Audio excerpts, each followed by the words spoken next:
नमस्कार दोस्तों, हमारी आज की इस कहानी का नाम है गाठ। मम्मी जी, देखिए ना, शिप्रा ने अभी तक कपड़े नहीं सुखाए। ज़्यादा देर तक मशीन में पड़े रहेंगे तो सिलबट्टे पड़ जाएंगे और प्रेस वाले को ज़्यादा पैसा देने पड़ेंगे। कब से बच्चे में लगी हुई है। बड़ी बहू, इस तरह रोज अपनी देवरानी के खिलाफ मेरा काम मत भरा करो। मुझे सब पता है कौन मन से काम करती है और कौन बहुत समझ कर करती है। जितना देर तुमने बातें बनाने में लगाई है ना, उतनी देर में तुम कपड़े सुखा देती तो वो तुम्हारा भी काम कर देती। और तुम हो के इतना भी नहीं कर सकती हो। बच्चों को खाना खिला रही है, फालतू तो नहीं बैठी है। यह सुनकर शिवानी का चेहरा उतर गया। वो सोच रही थी कि देवरानी को डांट पड़ेगी, पर यहाँ तो उसका ही सुनना पड़ गया। रजनी देवी के दो दो बहुएं, बड़ी बहू शिवानी जो स्वभाव से झगड़ालू और इधर उधर करती, वही छोटी बहू शिप्रा जो घर को बांध कर रखती और सबको आदर देकर चलती है। शिवानी अपनी सास से लड़ती रहती थी।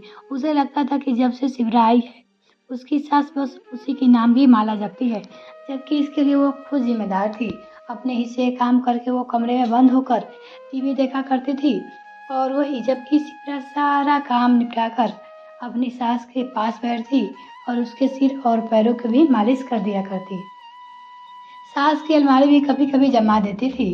शिवानी तो टीवी देखने में व्यस्त रहती थी, तो शिप्रा ही अपने जेठानी के दोनों बच्चों को पढ़ा दिया करती थी। शिप्रा घर में सबका काम करती थी, तो इसलिए सब उसे ही पूछा करते थे। बस इसलिए कोई भी छोटी बात लेकर शिवानी लड़ते पे उतारू हो जाती थी, तो हर किसी के काम में कोई ना कोई कमी निकाल ही देती थी। उसे लगता था दुनिया में सिर्फ वो ही परफेक्ट है, बाकी तो कुछ आता ही नहीं। अपने हिसाब से जीने वाली शिवानी को सास ससुर और देवरानी का संग ना भाता था। जब से शिप्रा शादी होकर आई थी, उसे लगता था कि उसकी अहमियत कम हो गई है। इसलिए वो मन ही मन चाहती थी कि किसी भी तरह घर का बंटवारा हो जाए और वह सास ससुर से अलग हो जाए। शिवानी का मन था। शिवानी अपने बच्चे और पति के साथ रहना चाहती थी। वो अपने पति अनुराग से अलग होने को कहती, पर अनुराग समझाता, अलग होना तो कोई समाधान नहीं है, तुम कोशिश करो कि घर में एडजस्ट करो। लेकिन वो मन ही मन ठान लेती है कि वो अलग होकर रहेगी, बंटवारा तो होकर रहेगा। एक दिन सुबह शिवानी उठती है और अपने बच्चे और पति का टिफिन बनाकर दे देती है और रसोई से बाहर आकर बैठ जाती है। तभी रजनी देवी पूछती है, बहू ये सब क्या है? तेरे ससुर जी को चाय कहाँ है और तूने शिप्रा के बच्चे का टिफिन नहीं बनाया? सबको देर हो रही है। तो शिवानी उल्टा जवाब देती है, मम्मी जी, मैं कोई आप सबकी नौकरानी नहीं हूँ जो सबके आगे पीछे घूमती रहूंगी। रसोई खुली पड़ी है, जिसको चाय चाहिए वो बना ले और जिसको बच्चे को टिफिन चाहिए वो खुद बना ले। मैंने सबकी सेवा करने का ठेका नहीं ले रखा है, अब मैं भी थक जाती हूँ। शिवानी, ये क्या कह रही हो? हम सब संयुक्त परिवार में हैं, मिलकर रहते हैं और हमें एक दूसरे का काम करके चलना चाहिए, तभी तो परिवार में प्यार बना रहता है। इस तरह इकट्ठे साथ रहकर भी तेरा मेरा करते रहोगे तो साथ रहने का कोई मतलब नहीं रहेगा। इससे अच्छा है हम रसोई का और घर का बंटवारा ही कर लेते हैं। हाँ तो ठीक है ना मम्मी जी, घर का बंटवारा कर दीजिए, ताकि आप लोग भी शांति से रहो और हम लोग भी सुखी से रहे। ये रोज रोज की चिक चिक मुझसे होती नहीं है। मैं भी अब परेशान हो गई हूँ। ये घर तो मुझे जेल लगने लगा है। अकेले रहने से मैं आज़ादी से तो रहूंगी, आप लोगों के साथ रहो तो सांस भी आपके अनुसार ही लेनी है। सुबह जल्दी उठो, नहाओ, खाना बनाओ, फिर जाकर पूरे घर की काम निपटाओ। अपनी मर्जी से रसोई में कुछ बना पाते हैं और ना ही कहीं घूम जा सकते हैं। मेरी तो जिंदगी ही बंद कर रह गई है, उस पे भी ताने सुनो। ये सुनकर रजनी देवी बोलती है, बहू तू कहीं 6 बजे से पहले तो उठती नहीं है, काम तो तू सारा अकेले भी नहीं करती, मैं और सिपरा ही बराबर लगे रहते हैं। मैंने तुझे कभी घूमने से मना नहीं किया। हर रविवार तू रोज बच्चे को मेरे पास छोड़कर सिनेमा घूमने जाती है। मैंने तो कभी तुझे बांध कर नहीं रखा।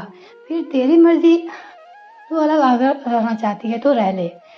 इनसे कहकर घर का बंटवारा करवा देती हूँ। वैसे भी अब तुम लोग समझदार हो गए हो, बड़े हो गए हो, अपनी गृहस्थी और बच्चे को खुद भी संभाल सकती हो। शिप्रा दोनों की बातें सुन रही होती है और जानती है कि भाभी बहाने बना रही है, झूठी बातें बना रही है। मम्मी जी एकदम सच कह रही है। वो भी जब से शादी होकर आई है, मम्मी जी ने कभी बंदिशें नहीं रखा। बहू को अपने हिसाब से जीने का हमेशा आज़ादी दी है। शिप्रा अपने पति नितिन को सब बताती है और कहती है, इस तरह तो घर मत बिखरने दो। भैया भाभी और हमारे बच्चे सब साथ में मिलकर रहेंगे। बदले में सबका ही नुकसान होगा। परिवार इकट्ठा रहे तभी तो मजबूत और आदर्शवादी कहलाएंगे। आप किसी भी तरह से ये बंटवारा रोक दो, पर जितना नितिन समझता है होने के बाद बंटवारा ये सबके हित में है। बंटवारा सबके हित में कैसे हो सकता है? परिवार का बेगठन बिखरा अच्छा नहीं है। शिवरा, तुम ज्यादा मत सोचो। हमसे बड़े लोग हैं मम्मी पापा, भैया भाभी। हम तो छोटे बेटे बहू है, हम क्या कर सकते हैं? अनुराग को पता था कि ये बंटवारा सिर्फ शिवानी के जिद की वजह से ही हो रहा है। वही मम्मी से पंगे लेती रहती है, किसी को समझाने से भी कोई समझती नहीं है। इसलिए रोज रोज लड़ने से अच्छा है कि वो अलग ही हो जाए। पर फिर भी ऐसा जताता है कि पापा बंटवारा करके हम दोनों को इस घर से निकाल रहे हैं और वो छोटे बेटे बहू को ज्यादा चाहते हैं। रजनी देवर और उनके पति मिलकर बंटवारा कर देते हैं। इस घर के अलावा एक और घर आता है जो उसी शहर में होता है। वो घर किराएदार से खाली करवा के अनुराग और शिवानी को दे दिया जाता है और दुकान के भी 2 हिस्से कर दिए जाते हैं। शिवानी अपने पति और बच्चे को लेकर दूसरे घर में शिफ्ट हो जाती है। सास ससुर शिप्रा के पास ही रह जाते हैं। शिवानी के बच्चे बड़े होने लगते हैं। वो स्कूल से कॉलेज में जाते हैं और अब अपने हिसाब से जी रही थी। वो तो कभी पलटकर अपनी देवरानी के घर पैर भी नहीं रखती और सास ससुर की खबर भी नहीं लेती है। शिप्रा सास ससुर के साथ रहकर भी उनकी सेवा करती और उनके बच्चे भी बड़े हो जाते हैं। शिवानी अपने बड़े बेटे का ब्याह निश्चित कर देती है और ये खुशखबरी नौकरों के साथ अपने सास ससुरों को भिजवाती है। दोनों अपने पोते की सगाई से बहुत खुश होते हैं। शादी का कोई भी कार्ड नहीं भिजवाए थे तो रजनी भी नाराज हो जाती है और अपने घर के लोगों से भला ऐसे बुलवा देते हैं क्या? हमारी क्या जरा भी इज्जत नहीं है? हम उसके दादा दादी ही है, हमारा इतना सम्मान नहीं है। तब शिप्रा समझाती है, पापा जी हम तो घर के हैं, हमें तो जाना चाहिए और राहुल तो हमारी गोद में खेला है। हम उसकी शादी में जाएंगे तो उसे बहुत खुशी होगी, नहीं जाएंगे तो दुनिया वाले बातें बनाएंगे। भला समाज और रिश्तेदारों को बातें बनाने का मौका क्यों दे? भैया भाभी खुद नहीं आए तो क्या हुआ? शादी के घर में 10 काम होते हैं। शादी का कार्ड तो आ ही गया, बुलावा तो आ ही गया है, जिम्मेदारी तो अलग होने के बाद भी खत्म नहीं होती है। आप तो बड़े हैं तो वहाँ जाना ही चाहिए। हो सकता है इसी रिश्ते में बड़ी दरार दूर हो जाए। अपनी छोटी बहू की बात सुनकर रजनी देवी गदगद हो उठी है। उनकी सारी दुविधा खत्म हो जाती है और वो सब अपने पोते के आशीर्वाद देने के लिए अनुराग और शिवानी के घर चले जाते हैं। धूमधाम से राहुल की शादी होती है और पोते बहू का मुंह देखकर रजनी देवी बहुत खुश होती है। वो दोनों घर पे खाने का आमंत्रण देकर घर आ जाते हैं। 2-3 दिन निकल जाते हैं। फिर रजनी देवी अपने बेटे को घर फोन लगवाती है तो जवाब मिलता है दोनों बच्चे हनीमून पे गए हैं। वहां से आकर भी भिजवा शिवानी दोनों को सास ससुर घर नहीं भिजवाती है। तब रजनी देवी अपनी छोटी बहू से बोलती है, शिवरा लगता है अलग होने के बाद तेरी जेठानी के मन में जो गांठ पड़ी थी वो अभी तक नहीं खुली है। तभी वो अलग होने के बाद भी वो ना खुद आई और ना ही अपने बेटे बहू को आशीर्वाद लेने के लिए भेजा। मम्मी जी कोई बात नहीं, हमने तो अपनी ओर से पूरी कोशिश की थी ना।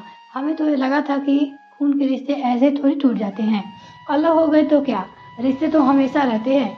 आप अपने दिल में कोई मलाल मत रखिए।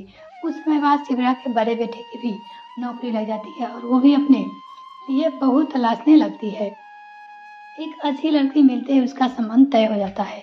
शिप्रा बड़ी खुश थी और एक दिन सुबह वो सास ससुर के पैर छूकर बोलती है, मम्मी जी और मैं और नितिन वाले भैया और भाभी घर जा रहे हैं। मोनू को शादी का कार्ड देकर आना है, उनका आशीर्वाद भी तो जरूरी है। दोनों शिवानी घर जाकर कार्ड दे आते हैं और उनसे जरूर आने का कहते हैं। अनुराग बहुत खुश होता है कि अब हम भी शादी में चलेंगे, पर शिवानी मना कर देती है, मैं उस घर में कभी कदम नहीं रखूंगी जहाँ से मुझे निकाला गया हो। ये तो राहुल की शादी का कार्ड भी मैंने आपके कहने पे नौकर के हाथ भिजवा दिया था, वरना उन लोगों को बुलाने का मेरा जरा भी मन नहीं होता। मुझे तो आश्चर्य हुआ कि वो सब मुंह उठाकर चले भी आए। हमारे परिवार से उनके घर कोई नहीं जाएगा। मैंने पैकिंग कर ली है, हम सब बाहर घूमने जा रहे हैं। मोनू की हल्दी की रस्म होती है, सभी लोग हल्दी लगाना शुरू करते हैं वहाँ पे। पर शिप्रा की नजरों अपने जेठ जेठानी की आने का इंतजार करती है। काफी देर के बाद भी दोनों नहीं आते हैं तो रजनी देवी अपनी बहू से कहती है, देख लिया बहू, वो तेरी जेठानी है, वो नहीं आएगी। अरे उसे रिश्ते की कदर होती तो वो अलग ही क्यों होती? वो तो अपने बेटे की शादी का न्योता देने भी नहीं आई और तू उसके घर भी जाकर आ गई। मम्मी जी, आप दिल मत दुखाइए। हम अपनी ओर से पूरा फ़र्ज़ पूरा किया है। हमारे मन में कभी कोई मलाल नहीं रहेगा। कई बार ज़िंदगी में तहस में आकर हम ऐसा कुछ कर जाते हैं जो कि पछतावे रहते हैं कि हमें नहीं करनी चाहिए था। हमने कोई कमी नहीं रखी, रिश्तों को जोड़ना चाहा, सबको साथ लेकर चलना चाहा। मोनू की शादी हर रस्म में शिप्रा और नितिन अपने बड़े भैया और भाभी का इंतजार करते रहे। फ़ोन भी लगाते रहे पर दोनों फ़ोन नहीं उठाया। रात को शिप्रा बोलती है, आप मुझे एक बार भाभी के घर ले चलिए, मैं उन्हें मनाकर ले आऊँगी। दोनों शादी के फेरे से पहले उनके घर जाते हैं तो घर के बाहर ताला लगा मिलता है और आज उसकी कोशिश और रिश्ते की हार हो जाती है। भाभी ने ऐसा क्यों किया? बँटवारा तो उनकी मर्ज़ी से हुआ था। वो साथ रहकर भी खुश नहीं थी और अलग रह के भी रिश्ते को निभा नहीं पाई। शिप्रा मन ही मन सोचते हुए वापस लौट आई वहाँ से। उन्हें समझ में आ गया था कि उसकी जेठानी अब मानने वाली नहीं है। वो अपने ज़िंदगी में बिज़ी हो गई है, वो अपनी ज़िंदगी में। मिलते हैं फिर नेक्स्ट फ्रेंड, तब तक के लिए bye. Thanks for watching this video.